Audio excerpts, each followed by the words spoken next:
Oke, bismillahirrahmanirrahim. Assalamualaikum warahmatullahi wabarakatuh. Semangat pagi, teman-teman. Eh, Malam ini sengaja saya membuka Zoom ya, membuka Zoom. Teman-teman yang sudah mendengar saya silakan chat di eh ketik yes atau ketik ya di chat ya yang sudah mendengar suara saya. Silakan. Oke, 2 3. Oh, oke. Oke. Oke, kalau begitu kita lanjutkan. Oke. Dari awal mungkin kita belum belum apa ya, belum ya ini tentang saya adalah peserta panel expert soal uji kompetensi nurse. Panel expert itu orang yang memilah soal mana yang masuk uji kompetensi, mana yang tidak masuk ke soal paket untuk tryout uji kompetensi, mana yang tidak. Itu saya pernah di sana. Jadi mungkin sedikit saya paham terkait dengan soal uji kompetensi. Kemudian dari tahun 2014, saya pun menjadi reviewer nasional soal uji kompetensi, juga penulis soal uji kompetensi di Kemenristek-Dikti. Kemudian pengawas pusat uji kompetensi dan TO. Itu pengalaman-pengalaman yang saya jalankan malam. Oke. Kenapa uji kompetensi itu penting? Walaupun sekarang exit exam yang 40% adalah 60% adalah nilai Anda, tapi 40% juga besar untuk mendapatkan STR. Mendapatkan STR karena kalau Anda tidak bisa bekerja tanpa STR. Nah, kalau Anda juli berarti nanti kemungkinan bulan Agustus itu sudah keluar STR-nya atau bulan September lah STR-nya. Paling murah 3 bulan lah ya, 3 bulan. Nah, kalau misalnya 3 bulan berarti tahun 2022 akhir Anda sudah bekerja. Anda bekerja, kemudian 2023 Anda sudah bisa ikutan tes ASN. Atau dulu ada CPNS, sekarang ada P3K. Nanti mungkin tergantung nanti rezeki Anda. Nah, kemudian ujian STR ini atau ujian kompetensi ini hanya sekali sebenarnya di awal saja dan kemudian masuk kepada portofolio. Portofolio itu ada dari seminar, Anda menulis askep, Anda melakukan penelitian, Anda melakukan pengabdian dan lain sebagainya. Itu nanti portofolio yang berbicaranya. Nah, yang menjadi ini sebelum ke exit exam, ya sebelum ke exit exam, sebenarnya kelulusan nasional itu kalau tidak dibantu dengan nilai dari kampus itu 42% saja yang lulus, ya 42% yang lulus. Kemudian kalau Anda menjadi reker atau dipilih Mendalik, kalau Anda menjadi retaker atau orang yang mengambil 2 kali, mengambil kembali ujian namanya retaker, itu tingkat kelulusannya hanya 5-16%. Dan kelulusan mahasiswa gagal TO, jadi kalau misalkan besok kita lihat ujian Anda katakanlah minggu kemarin, berarti nanti seminggu ke depan atau 2 minggu ke depan kita akan lihat Anda lulus kagak gitu. Yang dimaksud lulus adalah 87. 87, kalau lebih dari 87 artinya lulus. Kemudian KMB adalah soal yang paling banyak, tapi itu pun juga tergantung rezeki. Bisa jadi KMB-nya banyak banget, tapi bisa jadi KMB-nya sedikit banget. Tergantung Anda punya rezeki. Makanya harus harus berdoalah yang banyak supaya rezekinya itu bagus. Nah, kemudian batas lulus tadi 48,3, kalau kita melihat standarnya yang 42% atau setara dengan 87. Benar dari 180. Tidak setengahnya. Tidak setengahnya, masa sih setengahnya nggak bisa gitu. Setengahnya gitu. Kelulusan yang orang yang serius di TO lebih baik daripada orang yang tidak ada persiapan sama sekali. Kalau ibaratkan bahwa tryout ataupun uji kompetensi itu adalah sebuah peperangan yang harus dihadapi, sadis sih. Anda tergantung persiapan Anda. Persiapan Anda yang bagus, ya insya Allah akan sebaik-baiknya. Dan ini yang sangat disayangkan memang soalnya gitu-gitu juga, cuma mungkin dari satu soal yang harus kita lakukan, satu soal itu bisa menjadi diturunkan kembali itu bisa menjadi 10 soal. Jadi soal itu banyak banget, jadi salah kalau Anda menghafal soal yang saya berikan itu salah banget. Tapi yang harus Anda pikirkan adalah konsep bagaimana menjawab soal itu, yaitu yang harus Anda kuasai. Nah, yang jadi masalah kalau konsepnya tidak dikuasai, materinya tidak dikuasai, nembak pun ya asal nembak. Jadi kalau ibarat nembak itu, penguasaan materi itu adalah pelurunya. Mau nembak gimana kalau pelurunya nggak ada? Jadi tetap Anda harus baca. Sudah saya siapkan beberapa mind map. Mungkin nanti juga akan saya berikan mind map yang lebih lengkap lagi. Nanti coba cek ya. Kemudian TO itu sangat penting untuk mengukur kemampuan personal. Kemampuan saat ini, Anda mampu enggak, itu diukur dari tryout. Ya, dari tryout. Benar, Anda jangan mikir tryout itu nanti akan keluar lagi, nggak seperti itu. Karena pada zaman saya aja, pakai soal itu sudah banyak banget. Ya, banyak banget. Apalagi sekarang, sangat numpuk sekali berarti. Dan hasil TO nanti kita ada sesi khusus Zoom dengan saya. Nanti hasil TO kita baca, bagaimana cara membacanya dan bagaimana cara kita menggunakan hasil TO sehingga kita bisa meningkatkan kemampuan kita. Itu nanti kita belajar, ya, belajar. Jadi apa yang harus dipelajari? Misalnya gini, kalau Anda misalnya tidak suka dengan materi maternitas, karena rata-rata orang jelek di maternitas nih. Kalau nggak suka maternitas, ya udah Anda harus mencari mata kuliah yang sangat disukai dan itu benarnya di atas 80%. Itu akan menutup maternitas yang hanya 20 soal. Misalnya KMB-nya benar di atas 80%. Jadi kalau misalnya 80, 8 kali 6, 48 biji atau soal dari KMB benar, itu sudah menolong sekali. Oke. Nah, ini gambaran yang lulus dan yang tidak lulus sebagai gambaran untuk Anda. Kalau dilihat, silahkan dilihat. Jadi silahkan dilihat. Semakin sini semakin bagus dibandingkan dari tahun 2015. 2015 ya. Silakan dilihat bagaimana, tapi tetap saja walaupun sekarang lebih bagus, tetap aja ada yang gagal nih. Ini dari 6.000 yang gagal itu berapa di sini? 1.000. Yang gagal 1.000. Jadi dari 7.000 dari 8.000 yang gagal 1,6, artinya 20% yang gagal. Ya. Jadi 20% itu yang gagal. Jadi 20% gagal.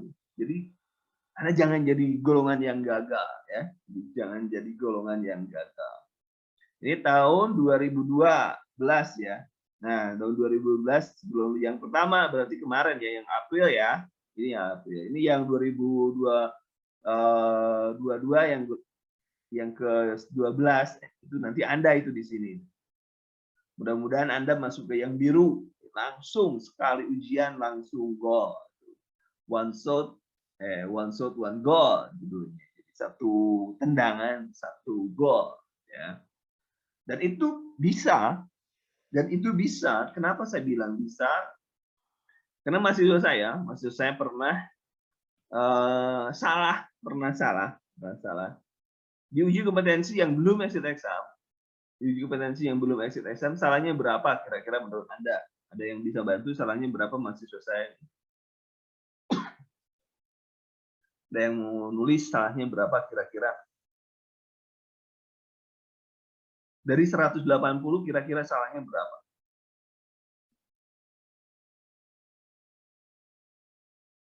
Salahnya dari 180 soal yang disediakan itu salahnya hanya 28 soal. Salahnya dari 100, jadi dia benar 152. Saya tanya kepada dia, apa yang menjadi resep Anda sehingga Anda bisa lulus dengan nilai seperti itu? Yang ngikutin arahan, ngikutin apa yang dibaca di trik dan tipnya, kemudian memperkuat materi, membaca materi-materi yang sudah diberikan. Tapi tidak membaca, tidak menghafal soal. Itu yang jadi bahaya, itu menghafal soal. Anda bisa jadi karena sekarang terus berlatih dengan soal itu, Anda mungkin bisa lulus, tapi pada saat ujian dengan yang sesungguhnya itu sulit.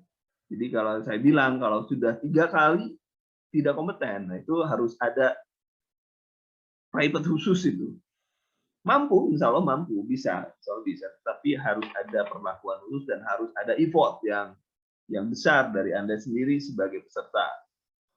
Kemudian lanjutkan ya. Jadi mungkinkah dengan Anda salahnya adalah 20? Mungkin saja, kenapa tidak? Karena mahasiswa pun biasa-biasa saja di rumah di kampusnya. Dan mahasiswa yang ranking dari 40, dia itu ranking 36. Ya, ranking 36. Dari 40 dia ranking 36. Dia lulus, tetapi yang di ranking di depan atau ranking yang di mana yang IPK-nya bagus itu malah nggak lulus. Kenapa?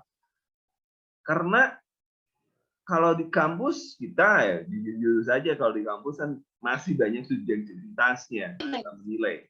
Itu saya ya kalau menilai ya ada. Nah, ini Sopoiki. Kita lanjut. Nah, sekarang tip dan triknya apa? Tip dan triknya apa? Yang pertama, jangan lupa berdoa. Karena kita sebagai orang beragama, ya. Kalau saya Muslim, jadi kita berdoa kepada Allah Subhanahu wa Ta'ala supaya kita dimudahkan dalam proses pengisian jawaban. Doa bisa merubah takdir. Saja itu yang apa yang kita pahami. Elis SN Ciamis ditutup Bu. Wipi saya tuh duka.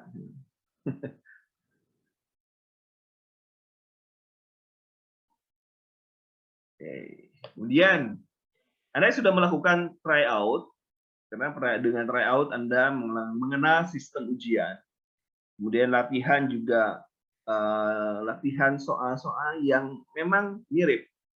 Walaupun kita sadari bahwa tryout itu sebenarnya adalah uji paralitas dan reliabilitas soal uji kompetensi. Jadi nanti yang tingkat yang soal yang memiliki kesulitan 20% ya ke bawah, artinya dari 100 orang hanya bisa menjawab kurang dari 20%, itu soal itu dibuang.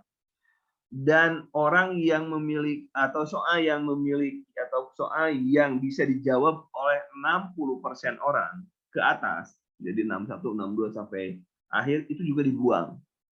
Ya, dibuang. Sehingga artinya tingkat kesulitan soal itu adalah dari mulai 21%, jadi soal paling sulit itu bisa dijawab oleh 21 orang. Yang paling mudah itu bisa dijawab oleh 60 orang. Jadi yang 40 orang nggak bisa jawab, itu soal itu diambil. Ya. Itu tingkat kesulitannya. Jadi soal-soal yang berikan yang sudah biasa kita lakukan adalah soal relatif mudah. Ya, relatif mudah. Dan itu akan lebih mudah kalau Anda sudah biasa membaca, mengenal kata kunci, mengenal cara membaca, dan bisa mengefektifkan waktu. Yang selanjutnya, bahwa tryout itu pun mengenal kemampuan diri tadi, kemampuan diri. Jadi kalau misalnya Anda nanti diberikan diberikan hasil tryout, nanti Anda kelihatan Anda bisa berapa persen. Misalnya hari ini dapatnya berapa. Itu nanti ada standar deviasi, bisa plus minus ya. Bisa plus minus bahwa kalau misalnya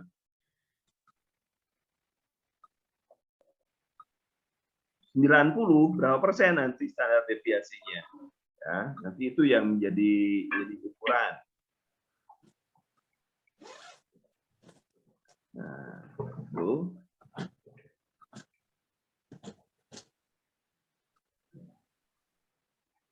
Kemudian nilai tryout. Nah, ini kalau Anda bisa nanti nilai tryout itu bisa mendongkrak nilai Anda.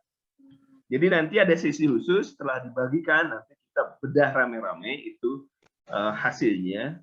Nggak apa-apa gitu ya. Anda, oh sekarang salah ya, nggak apa-apa. Salah. Gitu. Kemudian gunakan mata kuliah nilai favorit. Nilai favorit itu biasanya Anda menyukai dosennya enak, Anda pun belajarnya giat, dan IPK-nya bagus. Itu biasanya mata kuliah favorit. Mata kuliah favorit itu bisa membantu. Tapi kalau mata favoritnya adalah manajemen ataupun yang kecil itu manajemen, dadar, ya itu membantu, cuman tidak terlalu besar membantu. Jadi kalau misalkan mata kuliah favorit ya paksa itu tuh KMB. Jadi, kalau sekarang udah nggak bisa maksa kan, ada sudah hampir habis stasiunnya juga hampir habis. Malah mungkin ada yang stasiunnya juga udah habis. Kemudian dari tryout itu juga kita bisa menentukan prediksi Anda bakal lulus atau tidak ya. Itu bisa diprediksi. Misalnya, oh kalau nilai seperti ini lulus enggak ya? Nanti kita bisa memprediksi nilai-nilai seperti itu. Dan kita bisa lihat dari tryout gitu. Jadi, kenapa sangat penting mengikuti tryout? Karena dari tryout kita bisa memprediksi kelulusan kita. Ya, jadi kalau misalnya Anda sudah bisa masuk 101 betul, nah itu sudah aman dah, gitu ya. Sudah aman. Karena menurut penelitian kalau misalnya yang sekarang dapat 101, besok ujian 3 bulan yang akan datang ujian, itu dia bisa aja lulus tanpa harus berjuang ekstra. Ini insya Allah walaupun turun itu paling ke 97-an lah, nggak akan jauh ya, nggak akan jauh turunnya juga. Kemudian selanjutnya prediksi pun Anda bisa menentukan kira-kira berapa nilai yang tertinggi dan nilai terendah. Kita bisa melihat plotting. Jadi itu gampang, itu dari kita gunakan standar deviasi. Anda sudah pernah. Nah ini kalau batas kelulusan hukum itu sebelum ada exercise seperti ini, tapi ini masih saya gunakan supaya Anda ada target. Jadi Anda 101 deh targetnya. Jadi kalau misalnya sekarang ditambah dari nilai yang dari apa? Yang dari kampus itu sebenarnya lebih nyaman untuk Anda. Tidak usah terus stres. Dengan catatan nanti nilai sarjananya itu bagus atau nilai akademiknya bagus. Nah ini tolong KMB. Nah jadi kalau misalnya sehingga melihat dari formulasi seperti ini, KMB itu harus 6 kali lipat belajar komunitas, belajar gadar, dan belajar manajemen. Jadi kalau KMB itu belajar dalam satu hari itu, satu minggu itu ada 6 hari Anda belajar, minggunya itu istirahat, misal. Berarti KMB belajar 6 hari. Maternitas belajar 2 hari, anak 2 hari, jiwa 2 hari, keluarga 2 hari, yang lainnya 1 hari. Nah, itu polanya belajarnya seperti itu. Perhatikan juga nanti A per B-nya. Nah, di sini kan 36. Nah, di sini 36 per 57. Jadi benar 38 per 57. Jadi artinya orang ini benar 36 dari soal 57. Memang lebih dari 60%. Dan kemungkinan tryout tapi mepet banget kalau seperti ini. Kemudian pahami juga materi-materi yang paling banyak keluar. Yang mana yang paling banyak keluar? Pernapasan, jantung, pembuluh darah, pencernaan, hepatobiliar, dan saraf perilaku. Saraf perilaku itu kayak cemas, jiwa itu masuk ke perilaku. Ya.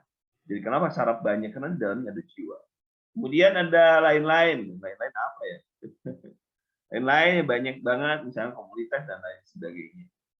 Kemudian kalau kebutuhan dasar, ini Anda harus kuasai oksigen, cairan, nutrisi, aman, nyaman, eliminasi, itu aja yang harus dikuasai. Yang pentingnya itu ya sampai dengan psikososial komunikasi.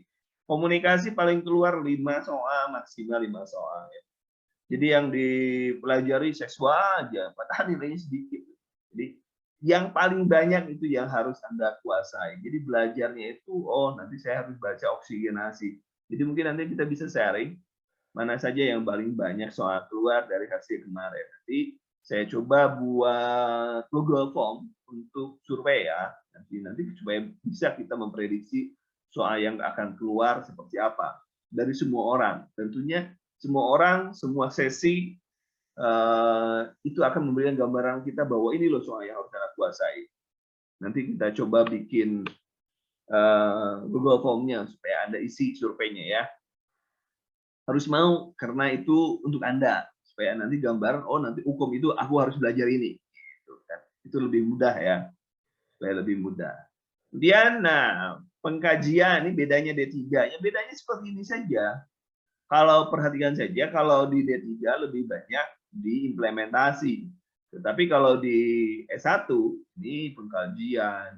Pengkajian membuat masalah juga. Banyak membuat masalah tuh di S1. Jadi, perencanaan banyak, tapi sama lah ya. Tapi kalau di D3 lebih banyak diimplementasi. Itu aja yang membedakan. Kemudian KMB nih, KMB yang paling banyak. Jadi sampai sini Anda fokus. Keluarga, jiwa, anak, maternitas, KMB. KMB itu 1/3-nya, sepertiganya dari soal UKOM. Gampangnya seperti itu. KMB itu sepertiganya. Jadi kalau sepertiganya lulus, artinya 60%, Anda tinggal nyari 27 ya. 27. Jadi dengan 3 mata kuliah udah selesai. Kalau betul semua. Gitu kan. Kalau betul semua. Kalau nggak betul ya repot. Nah, ini bagaimana cara belajarnya. Jadi kalau saya memberikan soal pada Anda, PDF, ya, silakan di print satu aja, misalnya 60. Nah, Anda ditulis di pinggir-pinggirnya.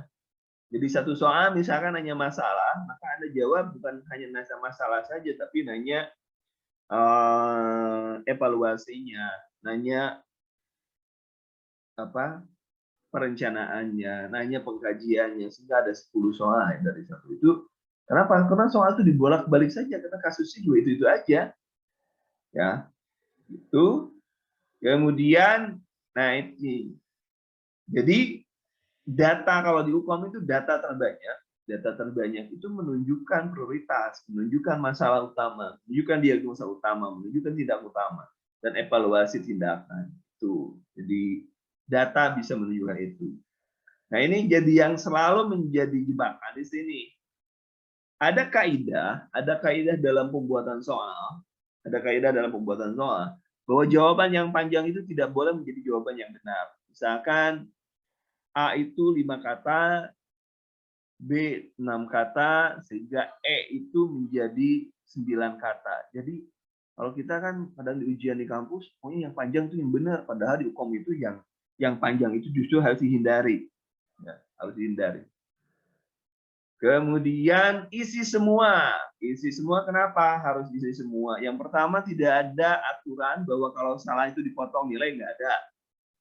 Dengan mengisi semua, kemungkinan mendapatkan nilai itu ada 20%. Kalau dikosongkan, berarti tidak mendapatkan kemungkinan untuk mendapatkan benar. Jadi isi semua. Kemudian gunakan insting. Nah, ini insting pertama biasa benar. Dan jangan pernah dirubah itu jawaban kalau Anda belum yakin 100% bahwa penggantinya itu benar. Duh, sayang tadi aku dirubah soal jawaban, jadi salah.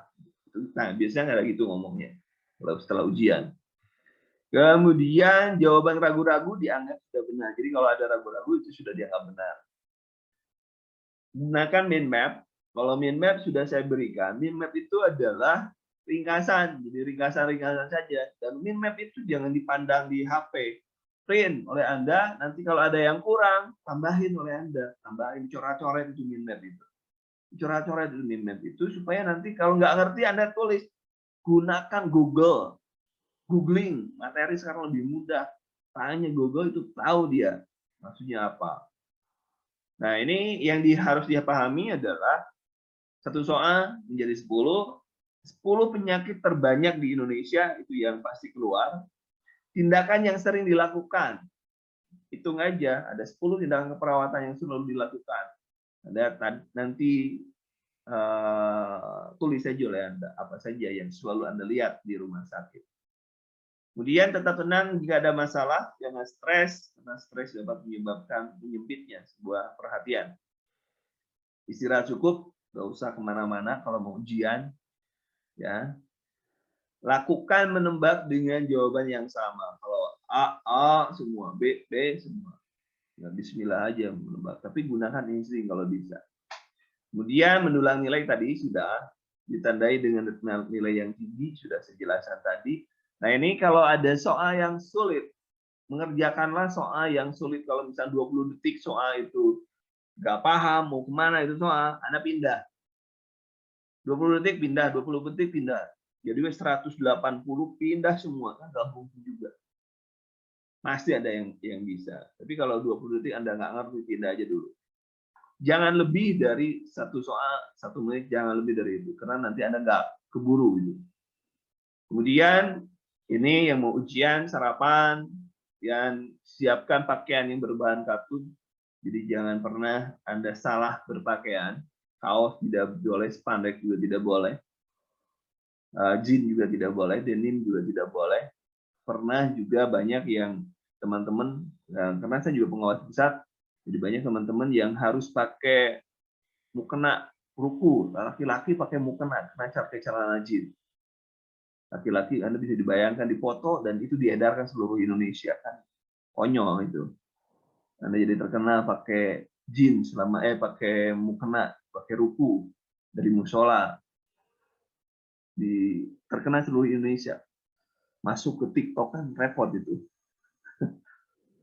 Kemudian jangan siapkan juga KTP, foto, pulpen, tadi kemarin juga udah dibilang ada yang SIM dan satu peserta. Tepat waktu 30 menit sebelum, karena acara dimulai briefing dan 60 menit sebelum ujian dimulai.